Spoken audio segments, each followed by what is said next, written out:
सतत आशीर्वाद असावा आणि हे जे कार्य आपण हाती घेतलेलं आहे हे कार्य करण्यासाठी अनेक कार्यकर्ते आपल्याला मदत करत आहेत.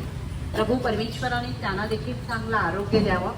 त्यांच्यासाठी आपल्या प्रत्येकासाठी एक शेवटचं फक्त ध्रुवपद आपण घेणार आहोत. प्रभू मज तवा आधार हवारे साया विनतव जगो कसारे.